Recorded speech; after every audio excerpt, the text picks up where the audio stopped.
కీర్తనల గ్రంథం 68వ అధ్యాయం. కీర్తనల గ్రంథము 68వ అధ్యాయము 11వ వచనం చదువుతాము. కీర్తనల గ్రంథం 68వ అధ్యాయం 11వ వచనం. ప్రభువు మాట సెలవిచ్చుచున్నాడు, దానిని ప్రకటించు స్త్రీలు గొప్ప సైన్యముగా ఉన్నారు. మరలా చదవండి అందరూ.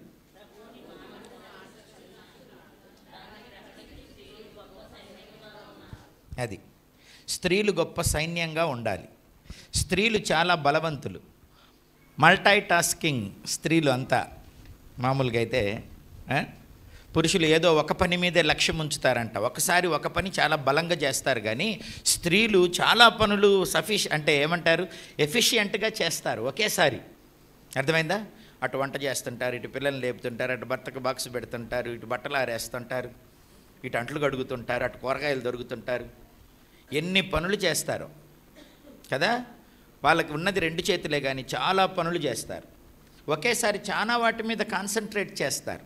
అటు అత్త మామల, ఇటు భర్త, పిల్లల పని, మరలా ఉద్యోగానికి వెళ్ళే స్త్రీలు, పనికి వెళ్ళే స్త్రీలు పాపం పెందల కడ లెగుస్తారు, చాలా పనులు చేస్తారు. అందుకని ముందు స్త్రీలకు గొప్ప అభినందన తెలియజేస్తున్నా.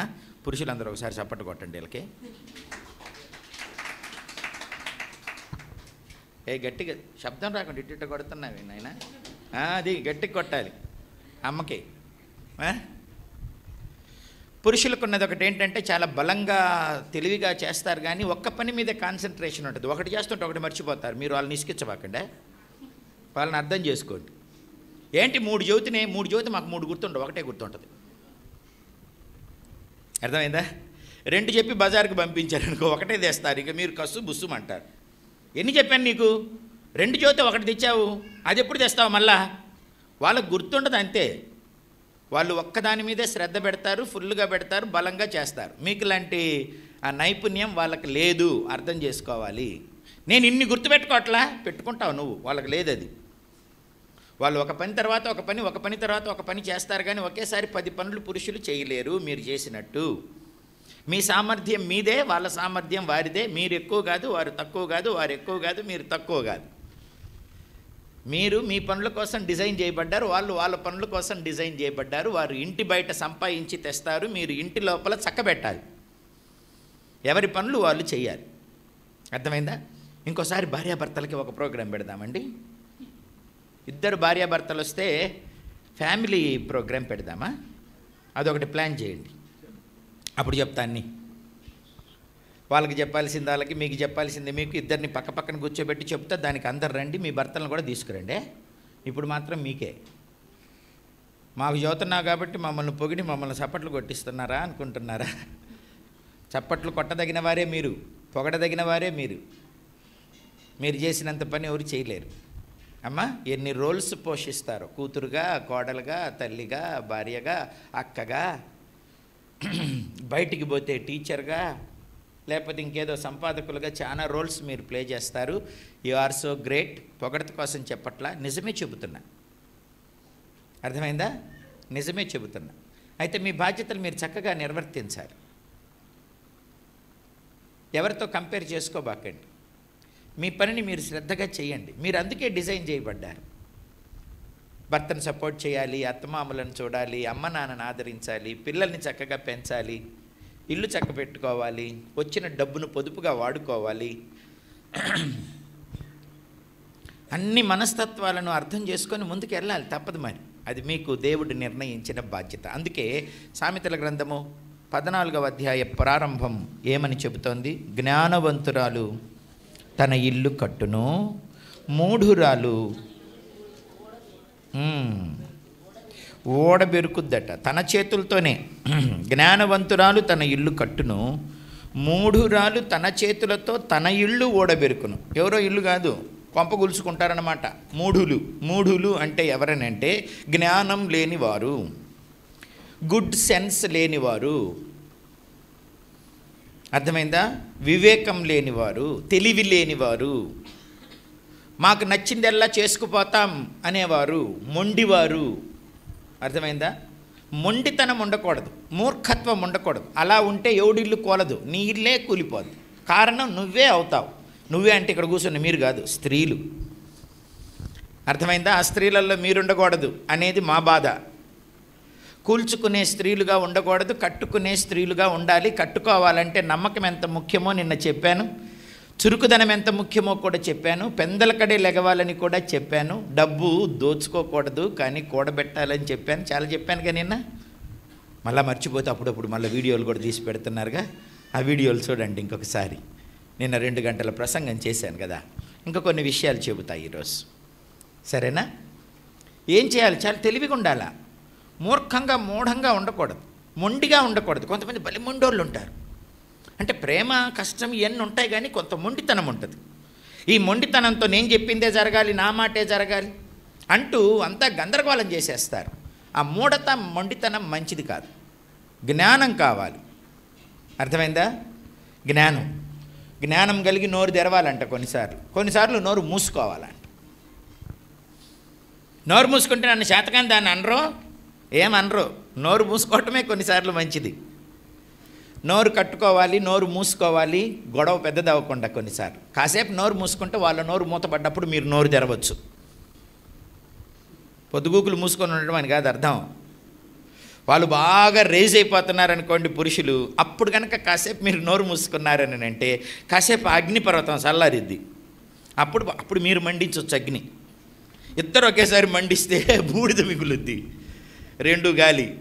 అందుకని వాళ్ళు కొంచెం కోప్పడ్డప్పుడు మీరు కొంచెం సహనంగా ఉండండి. ఆ సహనంగా ఉంటే నేను తప్పు చేసిన దాన్ని అవను, నేను ఎందుకు మాట పడాలి అనబాకండి. కాసేపు ఆగండి. మాట పడితే ఏం తూట్లు పడతాయా?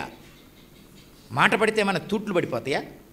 పడనివ్వండి, రేగిపోనివ్వండి, ఆయన్ని అపార్థం చేసుకొని మాట్లాడనివ్వండి. కాసేపు మౌనంగా ఉండి ఆయనకు కోపం తగ్గిన తర్వాత ఇదిగో ఇట్లా అన్నారే, జరిగింది ఇది వాస్తవం, ఇది రుజువు అని అంటే ఆయన తప్పకుండా సారీ చెబుతాడు. ఇంకోసారి మాట్లాడేటప్పుడు కాస్త వెనక ముందు ఆలోచిస్తాడు. మరి ఏం తప్పు లేకపోయినా ఎందుకు మౌనంగా ఉన్నావు? మరి మీరేదో అంటున్నారు కదా, నేను కూడా అంటే మీకు కోపం పెరిగిపోయి అనవసరంగా సమాధానం పోద్ది, పరువు పోద్దని కొద్దిసేపు మౌనంగా ఉన్నాను అంతే. నేను నిజానికి అది చేయలేదు, నాకు అసలు సంబంధం లేదు. జరిగింది ఇది, మీరు అర్థం చేసుకుంది ఇది, ఇందులో నా తప్పేంటో చెప్పండి అని కాస్త నిదానంగా మాట్లాడారనుకోండి, ఆయన పశ్చాత్తాపడతాడు, నిన్ను క్షమించమని అడుగుతాడు. ఇంకోసారి నోరు జారటానికి కాస్త ఆలోచిస్తాడు. వాళ్ళు అరిసి నువ్వు అరిసి టాపులు ఎగిసిపోయేటట్టు, ఇంట్లో ఉన్న వాళ్ళకి తలనొప్పి పుట్టేటట్టు అరుచుకుంటే ఎట్లా? అందుకే జ్ఞానం కలిగి నోరు తెరవాలి. మాటలు పడితే తూట్లు పడవని చెప్పానుగా. కాసేపు ఆగి ఈ పూట మరలా సాయంత్రం ఆఫీస్ నుంచి వచ్చినప్పుడు మాట్లాడు. అర్థమైందా? జ్ఞానవంతురాలు తన ఇల్లు కట్టుకుంటుంది. ఏమిటి జ్ఞానం? ఎవరు జ్ఞానం? యేసే జ్ఞానం. వాక్యమే జ్ఞానాన్ని కలుగు చేస్తుంది. యెహోవా యందు భయభక్తులు కలిగి ఉండుట జ్ఞానానికి మూలం. కొరింథీయులకు రాసిన పత్రికలో కూడా చెప్పాడు కదా, యేసే జ్ఞానము. అంటే యేసు అంటే ఎవరు? దేవుడు. దేవుడు అంటే ఎవరు? వాక్యము. వాక్య ప్రకారం జీవించటమే జ్ఞానం. వాక్యం చెప్పినట్టు చేయటమే జ్ఞానం. వాక్యం ఒకటి చదువుతుంటే నువ్వు ఒకటి చేసుకుంటూ పోతే కుదరదు. అర్థమైందా? కొరింథీయులకు రాసిన మొదటి పత్రిక 1వ అధ్యాయ చివరి వచనంలో జ్ఞానము నిరీక్షణ ప్రభువు 31వ వచనం, అతిశయించువాడు ప్రభువు నంది అతిశయింపవలనని వ్రాయబడినది నెరవేరునట్లు దేవుని మూలముగా ఆయన మనకు జ్ఞానమును నీతియు పరిశుద్ధతయు విమోచనమును ఆయను. జ్ఞానము చాలా పవిత్రమైనదట, దేవుడిచ్చే జ్ఞానం. మరి యాకోబు పత్రిక 3వ అధ్యాయము, యాకోబు పత్రిక 3వ అధ్యాయంలో మీరు చూస్తే 18వ వచనం అనుకుంటాను, 13వ వచనం నుంచి, మీలో జ్ఞాన వివేకములు గలవాడెవడు? వాడు జ్ఞానముతో కూడిన సాత్వికము గలవాడై తన యోగ్య ప్రవర్తన వలన తన క్రియలను కనుపరచవలెను. అర్థమైందా? రేగిపోకూడదు, కేకలేయకూడదు, టాప్ లేసిపోయేదాకా అరవకూడదు. కొంతమంది అరుపులు, ఏడుపులు, కేకలు, కొట్టుకోవటం, తలుపులు దబామని కొట్టడం. కొన్నిసార్లు ఇంట్లో టపా టపా ఆడవాళ్ళ కోపం వస్తే తలుపు చెక్కలు ఇరిగిపోవటమే. నిన్న చెప్పాను కదా, గంటలు వస్తువులు పగిలిపోవటమే, పిల్లల ఈపులు మోగిపోవటం, విమానం మోత. వాడేదో ఆడుకుంటుంటాడు, మీ ఆయనతో ఏదో గొడవ అవుతుంది, వెళ్ళిపోయి ఆడుకునేవాడిని ఇలాగి కొడతారు. వాడిని ఎన్న కొట్టలేక వాడు ఆడుకుండేవాడు ఒక్కసారి ఇట్ట చూస్తాడు, దీనికి ఏమొచ్చింది, నన్ను ఇట్టు కొట్టింది. వాళ్ళిద్దరు తిట్టుకుంటున్నారు, నేనేం చేశా, జరగరా అంటే ఏం జరిగేది, ఇటు బాగూడదు పక్కకి. ఎందుకని అంటే ఆయన మీద చూపాల్సిన కోపం ఈయన మీద చూపిస్తారు. పాపం ఆ పశువుడికి పశమ్మకి ఏం తెలుస్తుంది? అత్త మీద కోపం దొత్త మీద చూపించడం అని తెలుగులో ఓ సామెత ఉండే. మీ ఆయన మీద కోపం కొడుకు మీద కూతురు మీద ఎందుకు చూపిస్తారు కదా? వాళ్ళని కొడతారు, ఈపు బగిలిపోద్ది. ఏందమ్మా నవ్వుతున్నాం, మిమ్మల్ని ఎప్పుడైనా కొట్టింది మీ అమ్మ? కొట్టలేదా? పోనీలే. పిల్లల్ని కొట్టకండి భర్త మీద కోపంతో. మా అమ్మ మెంటల్ది అనుకుంటాడు వాడు చిన్నప్పుడే. మా అమ్మకి మెంటలు పిచ్చి, అసలు ఎవరి మీద కోపం ప్రదర్శించాలో తెలియదు, దేని మీద ప్రదర్శించాలో తెలియదు. మా అమ్మ చాలా తెలివిగలది అనుకున్నాను, కానీ మా అమ్మ ఒట్టి పిచ్చిది, మెంటల్ది అనుకుంటారు. అమ్మ నాన్న అరుచుకుంటే నా ఇబ్బగులుద్ది, ఈసారి మీరు అరుచుకునేటప్పుడు ఆడు వెళ్ళిపోతాడు బయటికి. ఎందుకని అడ తిరిగి తిరిగి ఉరుమురి మంగళం మీద పడిందని, ఉరుమురి మీ మంగళం మీద పడిందని నా మీద ఆడపడిద్దో, ఎందుకు వచ్చిన గొడవ, ఈ మెంటల వాళ్ళు తిట్టుకునేటప్పుడు నేను కొడతా అనుకొని వెళ్ళిపోతాడు. పిల్లల్ని ఎందుకు కొడతారు? మీరు అరుచుకునేటప్పుడు ఇండ్లన్న తర్వాత అరుచుకుంటారు కదా, ఏదో ఒకటి జరుగుద్ది, డబ్బు దగ్గరో పని దగ్గరో బంధువుల దగ్గర. చిన్న చిన్న గొడవలు రాకుండా ఏముండవు, గొడవలు లేని కుటుంబం ఉండదు. అరుచుకుంటారు, అయితే వెంటనే సమాధానపడాలి. కోపపడండి, కానీ పాపం చేయబాకండి. కోపపడవచ్చు, ఆ కోపం ఎలాగుండాలి? రైచియస్ యాంగర్ అయి ఉండాలి, అంటే నీతివంతమైన కోపం అయి ఉండాలి. మంచి కోపం ఉండాలి. మంచి కోపాలు చెడ్డ కోపాలు కూడా ఉంటాయనే దేవుని వాక్యం చెబుతాను. మంచి కోపం మంచిగా ప్రదర్శించాలి. చెప్పాను కదా, వాళ్ళు అరిచేటప్పుడు మీరు మెదలకుండా ఉండి సాయంత్రం వచ్చిన తర్వాత చెప్పారనుకో అయిపోయాయి. కొంతమంది గొడవ వస్తే అన్నం వండరండి, అసలు అన్నం వండరు, బుట్ట సర్దుకొని ఇంటికి వెళ్ళిపోతారు, అలుగుతారు, తలుపులు వేసుకుంటారు, మాట్లాడరు. పిల్లలు ఎక్కడ తినాలి? పక్కింటికి పోయి తినాలా? ఏంట్రా మీ అమ్మ అన్నం వండలేదా అని అంటే అత్తలకో పిన్నిలకో తెలియాలా ఇంట్లో గొడవైందని? గొడవ అయితే మీ ఇద్దరి మధ్య ఉండాలి. దాన్ని అన్నం వండకుండా, ఇల్లు ఊడవకుండా, బట్టలు ఉతకకుండా, పనులు చేయకుండా ఉండకూడదు. పిల్లల్ని ఇబ్బంది పెట్టకూడదు, అత్తమామల్ని ఇబ్బంది పెట్టకూడదు. ముసలోళ్ళు ఉంటారు, బీపీ పేషెంట్స్ ఇంట్లో. మీ ఇద్దరికి గొడవ అయితే ఆ పూట భోజనం లేదంటే ఎట్లా? ఆ పూట వంట చేయనంటే ఎట్లా? నువ్వు వంట చేయకపోతే వాళ్ళేమి ఊరుకోరు, డబ్బులు తీసుకొని హోటల్కి వెళ్తారు. నువ్వు ఇంట్లో వంట చేయలేదనుకో బయట ఇంటికి వెళ్ళి తింటారు, ఫ్రెండ్స్ ఇళ్ళకి వెళ్ళి తింటారు. ఎందుకు మీ ఇంట్లో వంట చేయలేదని మీరు అడిగారనుకో, అప్పుడు వాళ్ళు ఏం చేస్తారు? మా ఆవిడ అలిగిందని చెబుతారు. ఎందుకు అలిగింది? గొడవ చెబుతారు. ఎవరక్కడ మాట్లాడేది? ఆ చిన్నపిల్లలు అనుకుంటున్నా, పెద్దవాళ్ళ మాట్లాడండి, అవసరం ఉంటే తప్ప మాట్లాడరు అనుకోండి. ఎందుకు బయటికి పంపుతారు భర్తల్ని, పిల్లల్ని? వాళ్ళ ఇళ్ళకి వెళ్ళి మా ఇంట్లో ఎప్పుడు మా అమ్మ నాన్న తిట్టుకుంటారు, అందుకని నేను మీ దగ్గరికి వచ్చి తింటున్నానని మీ బంధువులకే చెప్తారనుకో, అప్పుడు మీ ఇద్దరి మధ్య ఉన్న గొడవ అర్థమైపోద్దిగా. నువ్వేగా పలసం చేసుకుంటున్నావు. ఇది కాదు పీక్కోవటం అంటే. తన చేతులతో తన ఇల్లునే పీక్కోవటం అంటే ఏంటి? ఇంటి మీద రేకులు పీకటం కాదు అర్థం. ఎవడు పీక్కుంటాడండి ఇంటి మీద రేకులు? పైకెక్కి ఇంటి మీద ఉన్న స్లాబ్ను గడ్డపారితే ఎవడన్నా పగల కొడతాడా? ఎవడు చేయడు. మరి 3 రాళ్ళు తన చేతులతో తన ఇల్లు పెరుక్కుంటుందంటే ఏంటి? ఇల్లు భార్యాభర్తల కోసం, పిల్లల కోసం. ఆ పిల్లలే చల్లా చెదురైపోయిన తర్వాత నీకు ఇల్లు ఉంటే ఏమి, డూప్లెక్స్ హౌస్ ఉంటే ఏమి, ఉపయోగం ఏముంది చెప్పు? పీక్కోవటం అంటే రేకులు పీక్కుంటారని కాదు. రేకులు పీక్కుంటే ఎలా భద్రత లేకుండా అయిపోద్దో నీ ఇల్లు, నీ సంబంధాలు అట్లాగా సంబంధం లేకుండా అయిపోతాయని అర్థం. కోపం వచ్చింది, ఆయనే అవమానంగా అన్యాయంగా మాట్లాడాడు. నువ్వు అసలు అన్నం వండకపోతే ఆయన ఇంటికి రాడు, గొడవ అయితే మా ఆవిడ ఎట్టా అన్నం వండదు, అందుకని పక్కింటికి పోతాడు. పొద్దాకలు అక్కడికి పోయి మా ఆవిడకు నాకు అసమాధానం, నా అన్నం వండలేదు, నువ్వు నాకు అన్నం పెట్టు, నాకు అసలు మనశ్శాంతి లేదు, నేను చచ్చిపోయినా బాగుండు అనిపిస్తుంది, అదో నేనో చచ్చిపోవాలా అని నేను చదువుతుంటే వాళ్ళు ఇదే సందని మెత్తగా మాట్లాడతారు. అసలు నీలాంటి మీ ఆవిడ అర్థం చేసుకోవట్లేదు, నువ్వు దొరకటమే అదృష్టం, నాకన్నా దొరకకపోతివి అంటారు వాళ్ళు. నేనైతే పూలల్లో పెట్టి చూసుకుండేదాన్ని, మీ ఆవిడకి అసలు నీ విలువే తెలియట్లేదు. అప్పుడేమవుతారు? జార స్త్రీ నూనె గారే పెదవులతో తేనె లాంటి మాటలు మాట్లాడతారు. అక్కడికి పోయేటట్టు ఎవరు చేశారు? నీ కోపం కాదు, నీ విసుగు కాదు, నీ అలుగుడు కాదు. 1, 2 సార్లు 3 సార్లు ఆ ఇంటికి పోయి తిన్నాడు అనుకో, వాళ్ళకి అలవాటు పడిపోతాడు. ముందు స్నేహం అంటారు, ఆ తర్వాత ప్రేమ అంటారు. కొన్నిసార్లు రహస్యంగా పెళ్ళిళ్ళు చేసుకున్న వాళ్ళు కూడా ఉన్నారు. నా భార్య నన్ను అర్థం చేసుకున్నప్పుడల్లా ఈమె నన్ను అర్థం చేసుకుంది, అందుకే నా భార్యకి నేను దగ్గరయ్యా. మీ కోపం వెనక అర్థం ఉండొచ్చు అనుకోండి, కారణం ఉండొచ్చు అనుకోండి, కానీ అన్నం పెట్టకపోతే ఎట్లా? కోపాన్ని కోపంగా ప్రదర్శించండి, అంతేగాని వాళ్ళు పక్కింటికి చేరేటట్టు చేయబాకండి. మీ బాధ్యతలు మీరు నెరవేర్చాలి. కొంతమంది బట్టలు ఉతకరు, కోపం వస్తే అన్నం వండరు. అప్పుడు పిల్లలు పక్కింటికి పోతారు, అక్కడ వాళ్ళతో వాళ్ళు సెట్ అవుతారు. ఈయన పక్కింటికి పోతాడు, వీళ్ళతో వీళ్ళు సెట్ అవుతారు. చాలాసార్లు ఫ్యామిలీ కౌన్సిలింగ్ చేసేటప్పుడు ఇదే జరుగుతుంటుంది. మీరేమనుకుంటారంటే కట్టుకున్నాడు కదా, పిల్లలు కూడా ఉన్నారు కదా, సచ్చినట్టు ఇడికే వస్తాడు, ఆడికి పోతాడు అని మీ భరోసా. ఇదిగో నా తల్లులని అక్కలని మీతో చెబుతున్నా, నా చెల్లెళ్ళని మీతో చెబుతున్నా, చేసే చిన్న చిన్న మిస్టేకులు చాలా పెద్ద నష్టాలకు దారితీస్తాయి.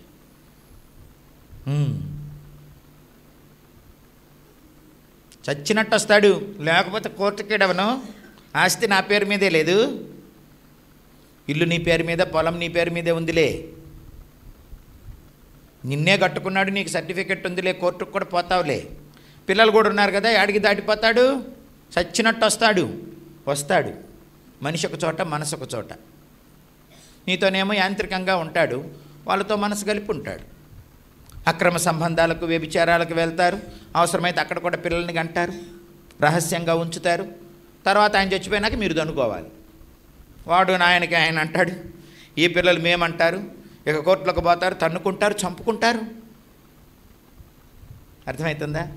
ఎందుకంత బాధలో ఇంత చిన్న కోపం? కోపాన్ని కోపంగానే ప్రదర్శించండి. భర్త కానీ పిల్లలు కానీ ఇల్లు దాటిపోనివ్వకండి. ఎంత బాగలేకపోయినా వాళ్ళకి మినిమం చేయాల్సినవి చెయ్యండి. మీ కోపంతో ఇల్లు, మీ మూఢత్వంతో, మీ మూర్ఖత్వంతో, మీ మొండితనంతో ఇంటిని పీకేసుకోబాకండి, కాపురాన్ని చెడగొట్టుకోబాకండి.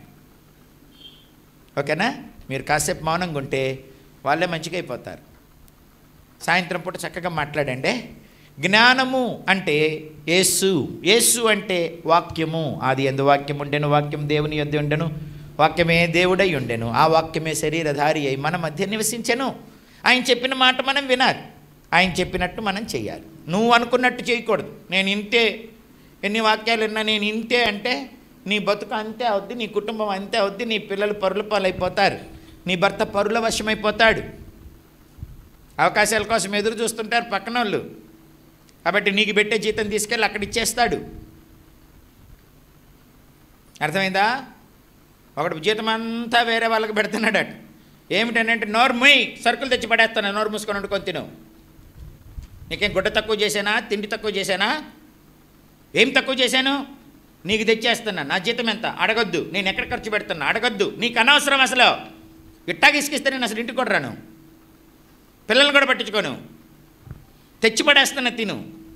కావాల్సింది తిండి బట్టలేనా? ఇంట్లో కూర్చోడానికి సోఫాలు వస్తువులేనా? భర్త ఆదరణ ప్రేమ అవసరం లేదా? భర్త స్పర్శ అవసరం లేదా? భర్త అండ ఆదరణ అవసరం లేదా? మరి ఆయన ప్రేమించి దగ్గరకు వచ్చి కూర్చోటానికి నువ్వు అవకాశం ఇవ్వాలి కదా. మరి గొడవ జరిగితే 3 రోజులు బలకుండా చెయ్యేసి తీసిరాస్తుంటివి. పొద్దున గొడవ జరిగితే మధ్యాహ్నానికి అయిపోవాలా? ఉదయం గొడవ జరిగితే సాయంత్రం నేను వచ్చేసరికి మా ఆవిడ ప్రశాంతంగా ఉంటుంది అని ఆ ధైర్యంతో రావాలా. అంతేగాని సాయంత్రం ఇంటికి పోతే ఏం చేసిద్దో, ఆడుకోసాడికి పోదాంలే అనేటట్టు చేస్తే ఎట్లా నువ్వు? కొంతమంది 3 రోజులు, 4 రోజులు, నెల రోజులు ఇసిరేస్తుంటారు చేతులు. వాళ్ళంతటా వాళ్ళే వచ్చి పక్కన కూర్చొని మీ చేయి పట్టుకుంటారు. కొంచెం నీళ్ళు అంటారు మాట కలపడానికి, తీసుకో.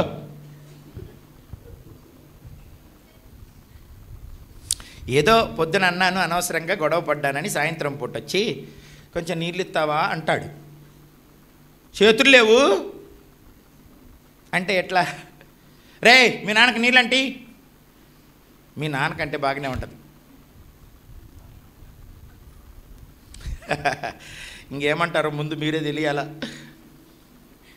మీ నాన్నకి నీళ్ళంటి అంటే బాగానే ఉంటుంది మర్యాదగా. సాయంత్రానికి వచ్చి మాట కలుపుతుంటే కలపనివ్వండి. ఎప్పుడు కలుపుతాడా అని చూడాలా, ఎట్ట కలుపుతాడా అని చూడాలా.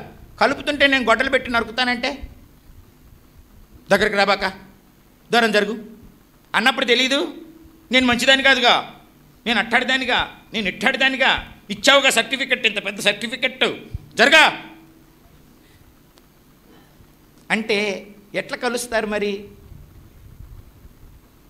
అర్థమైందా నేను చెప్పేది? కోపం వస్తుందిలే, సర్దుకోండి. మళ్ళీ సాయంత్రం వచ్చేసరికి ప్రశాంతంగా హ్యాపీగా నవ్వుతా నీళ్ళు తీసుకొచ్చి ఇచ్చావనుకో ఎంత బాగుంటుంది. నువ్వు భర్తను క్షమించకపోతే ఎవరు క్షమిస్తారు? నువ్వు కాకెవరున్నారు? నువ్వు పలకరించకపోతే ఎవరు పలకరిస్తారు? అమ్మను నాన్నను అందరినీ వదిలేసి నువ్వు కావాలని నీ దగ్గరికి వచ్చాడు కదా. కుటుంబం అన్నాక సమస్యలు రాకుండా ఉంటాయా? మనిషి అన్నాక కోపం రాకుండా ఉంటుందా? కాస్త సర్దుకుపోతే పోలా. పురుషులు మీటింగ్ పెడితే వాళ్ళకి చెప్పేది వాళ్ళకి చెబుతానే, ముందు మీకు చెప్పేది మీకు చెప్తున్నా. ఈ సందర్భాన యూట్యూబ్లో కూడా చాలామంది చూస్తున్నారు కాబట్టి పురుషులు కూడా వాళ్ళు ఏదైనా అపార్థం చేసుకొని గై నరిసి మీ పరువు తీసి మీ మనసును గాయం చేశారనుకో, ఆఫీస్కి వెళ్ళే ముందు, ఆఫీస్ నుంచి వచ్చేటప్పుడు ఏమైనా బయట నుంచో జిలేబో సమోసాలో వాళ్ళ కోసం తీసుకొచ్చి, అమ్మాయి నీకోసమే తెచ్చాను తినమ్మాయి అనండి. నీకు జిలేబీ అంటే ఇష్టమని, నీకు సమోసాలంటే ఇష్టమని తీసుకొచ్చా అని చెప్పండి. అలా చెబితే పొద్దున్న తిట్టినా కూడా ఇప్పుడు సంతోషపడతారు కదా. నీకోసమే తెచ్చా, నీకు ఇష్టమని తెచ్చా అని చెప్పండి. ఆడోళ్ళు లైస్ అయిపోతారు. నీకోసమే తెచ్చా, నీకు ఇష్టమని తెచ్చా అని చెప్తే వాళ్ళు ఊరికనే కరిగిపోతారు. వీళ్ళు మామూలు వాళ్ళు కదా. ఇక్కడ ఉన్న వాళ్ళు కూడా కొంచెం బయట నుండి యూట్యూబ్లో నుండి చూసేవాళ్ళు కూడా. ఎందుకు అని అంటే పురుషులకు కూడా చెబుతున్నా, అమ్మ నాన్న అన్నదమ్ములు స్నేహితులు బంధువులు వాళ్ళ ఊరు వాళ్ళ సంస్కృతి అన్నీ వదిలిపెట్టి నీకోసమే వచ్చారు. వచ్చి నీకు బానిసలాగా అయిపోయినారు. అన్ని పనులు వాళ్ళే చేస్తారు. చాకలి పని వారే, కొన్నిసార్లు మంగళ పని కూడా వాళ్ళే కదా. కొంతమంది భర్తలకు గడ్డాలు కూడా చేస్తారు. కొంతమంది నాకు తెలుసు, కొంతమంది భర్తకు చక్కగా గడ్డం చేసి మీసాలకు ట్రిమ్ చేసి చేసేవాళ్ళు ఉన్నారు. ఎంత అయిపోతారంటే బానిసలుగా వారు ఆయన బాగుండాలి, ఆయన మంచిగా ఉండాలని కోరుకుంటారు. ఆయన అందంగా కనపడాలా అని కోరుకుంటారు. వంటలు చేసి, ప్లేట్లు కడిగి, బట్టలు ఉతికి, మీకు హెయిర్ డ్రెస్ చేసి అన్నీ చేస్తుంటారు. నీకు పిల్లల్ని కానీ వాళ్ళని నీ పేరుతో పెంచి వాళ్ళు నిన్ను గౌరవించేటట్లు చేసి ఏది ఉంటే అది సర్దుకొని, కొన్నిసార్లు గంజి నీళ్లు తాగి మాడు చెక్కలు తిని నీకు చేస్తుంటారు కదా. వాళ్ళ అమ్మ నాన్న అయితే ఆడపిల్లలందరినీ చాలామంది తల్లిదండ్రులు 90% యువరాణుల్లాగానే చూస్తారు. పేదవాళ్ళైనా సరే ఇంట్లో. పురుషులు బానిసల్లాగా చూడకూడదు, బానిసల్లాగా చూడకూడదు. ఎంత పేద తల్లిదండ్రులైనా ఆడపిల్లల్ని చాలా ప్రేమగా చూస్తారు. ఓ మాట అనరు, ఓ దెబ్బ కొట్టరు, ఆడపిల్ల కదా. అందుకని నేను కొడితే ఆ పిల్ల ఏమవుతుంది, మృదువుగా ఉంటారు కదా. మగవాడినైనా కొట్టడానికి తండ్రి ఇష్టపడతాడు కానీ ఆడపిల్లల్ని తండ్రి కొట్టడు. ఆడోళ్ళు మగవాళ్ళని వేసిపడేసేస్తారు, మగవాళ్ళని కొడుకుల్ని. ఆడవాళ్ళు కూతుర్లను కూడా తంతారు. అమ్మ కదా, ఆయన కొట్టకపోతే నేను కొట్టకపోతే ఎట్లాగని అమ్మ వేస్తుంది. నాన్న మాత్రం పాపం దెబ్బేయడు. నా చెయ్యి బలంగా ఉంటుంది కదా, కూతురు మీద కొడితే పాపం ఒళ్ళు కందిపోద్దేమో అని వేయడు. అమ్మ మాత్రం ఎవరు కొట్టకపోతే బాగోదని ఆ శంప ఈ శంప పగల కొట్టిద్ది అనుకో, జుట్టు పట్టుకుని వంగబెట్టి గుద్ది వేస్తా. కానీ అమ్మ కొట్టే దెబ్బ ఎంత కొట్టిద్ది పాపం. అమ్మకు పని చేయడానికే స్ట్రాంగ్ ఉంటుంది కానీ చెయ్యి కొట్టడానికి మాత్రం మెత్తగానే ఉంటుంది అమ్మ చెయ్యి. అందుకే మగవాళ్ళని అమ్మ కొడితే పెద్ద దెబ్బ ఉండదు అని పోతుంటాడు. నాన్న కొడితే పడేసి ఉతుకుతాడు గుడ్డలు ఉతికినట్టు. అమ్మ ఎంత కోపంగా కొట్టినా కూడా పిల్లల్ని మెత్తగా ఉంటుంది. అది వీళ్ళకి పెద్ద లెక్క ఉండదు. ఏం బాబు, మీ అమ్మ కొట్టింది ఎప్పుడన్నా నిన్ను కొట్టిందా? బాగా దెబ్బ తగిలిందా నాన్న కొట్టినంత దెబ్బ? లేదా? చెబితే ఏమైంది, చెప్పకపోతే ఏమైంది అన్నట్టున్నాడు. అమ్మోళ్ళు కొడతారు కానీ ఆ కొట్టడంలో చాలా ప్రేమ ఉంటుంది, చాలా సున్నితంగా కొడతారు. ఇప్పుడు నేను పురుషులకి ఏం చెబుతున్నానంటే, ఎంత పేద కుటుంబంలో ఆడపిల్ల పుట్టినా వాళ్ళకున్న దాంతో రాణిలాగా చూడాలా, బాగా చూడాలా, మంచింటికి ఇవ్వాలా, నేను చూసుకున్నట్టు నా అల్లుడు చూసుకోవాలా అనుకుంటారు. అందుకే కూతురికి పెళ్లి చేసి పంపించేటప్పుడు వాటేసుకొని పెద్ద పెద్దగా ఏడుస్తుంటారు. నా దగ్గర బాగా ఉంచానమ్మా, అక్కడికి పోయిన తర్వాత నువ్వేమైపోతావో, నిన్నెట్ట చూస్తారో ఏంటోనని. అందరినీ వదిలేసి నీ దగ్గరికి వస్తే నువ్వు అమానుషంగా ప్రవర్తించి ఇష్టం వచ్చినట్టు కొట్టి తిట్టి అవమానపరిచి బానిసలాగా చూస్తే ఎట్లా? కొన్నిసార్లు అప్పుడప్పుడు పురుషులు భార్యని కొంచెం కూతురులాగా చూస్తుండాలి. అందుకని ప్రేమ రెండు వైపులు ఉండాలి, సర్దుకోవటం రెండు వైపులు ఉండాలి, కట్టుకోవాలా కలిసి ఉండాలా అనేది రెండు వైపులా జరుగుతుండాలి. స్త్రీలు ఇంకొంచెం ఎక్కువ చేయాలి. సరేనా?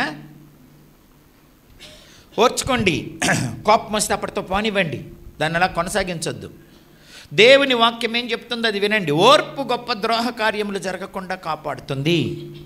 సహనం కలిగి ఉండాలి, క్షమాపణ కలిగి ఉండాలి, పగ పెట్టుకోకూడదు, ద్వేషం పెట్టుకోకూడదు, ప్రేమహీనంగా ఉండకూడదు. అర్థమైందా?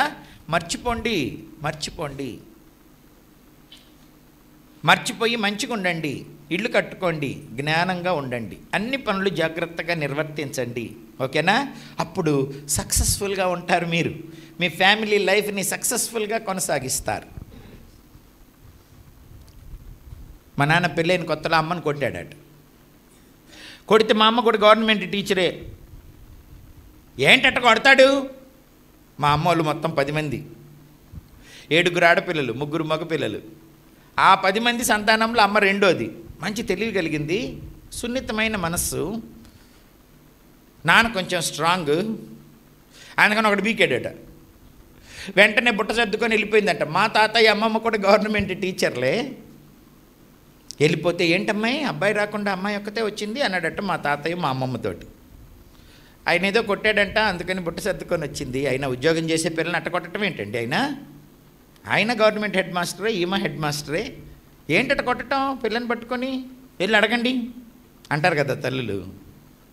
అట్లాగే వెళ్ళి అడగండి. అప్పుడు ఆయన అన్నాడట, మనకు 10 గుడ్లు కదా, ఒక గుడ్డు మురిగిపోయింది. మనకు 10 గుడ్లు కదా, ఒక గుడ్డు మురిగిపోయిందని వెళ్ళి చింత చెట్టు కింద చేరేసుకొని కూర్చున్నాడట. అన్నం వండి రమ్మంటుంటే రావట్లేదట. మా అమ్మమ్మ అక్కడ కూర్చొని ఏడుస్తుందట. వెంటనే మా అమ్మ వెళ్ళి, ఏమ్మా నానేంటి, మనకు 10 గుడ్లు కదా, ఒక గుడ్డు మురిగిపోయింది అంటాడు, అన్నానికి పిలిస్తే రాడు, ఏంటమ్మా అనిందట.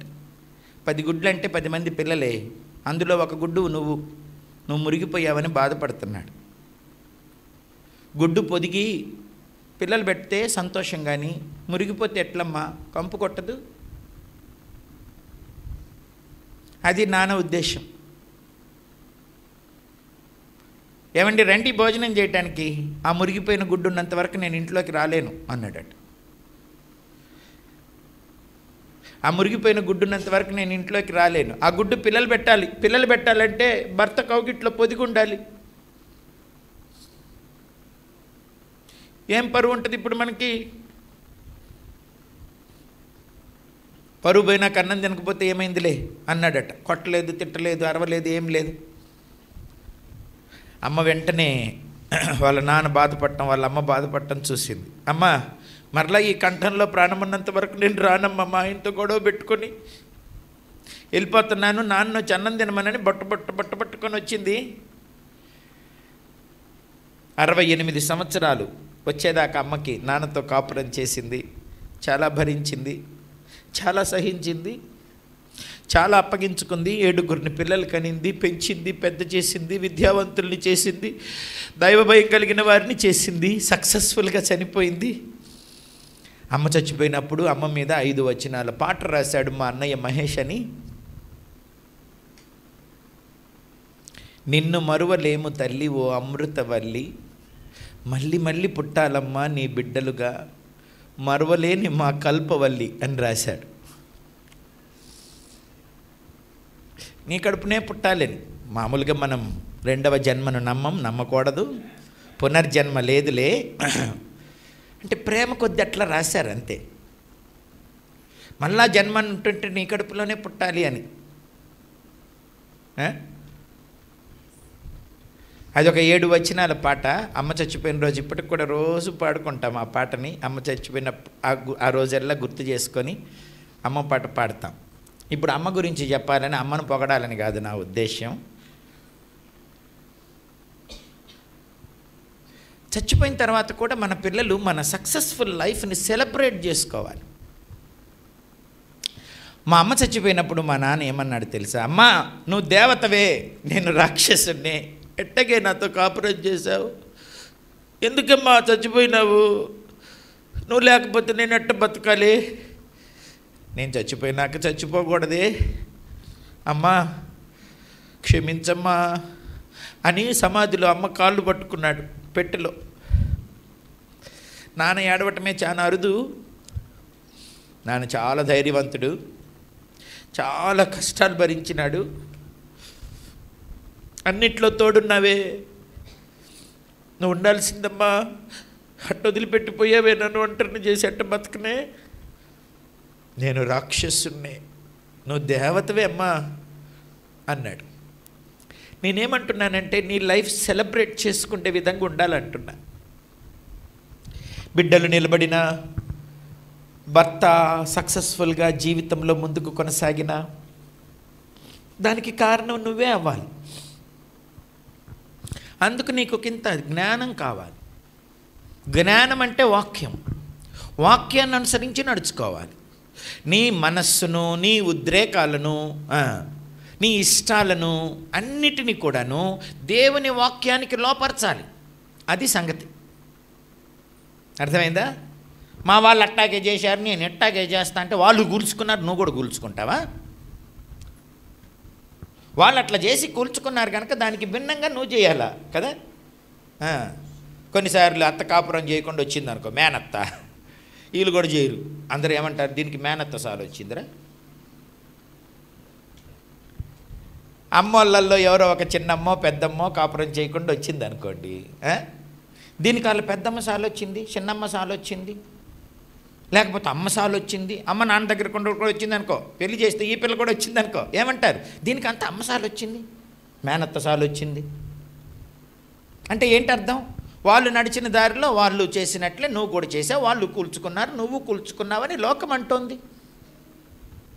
అందరి మధ్యలో కట్టుకున్నట్టు నువ్వు నిలబడొద్దు. అది కాదు గెలవడం అంటే.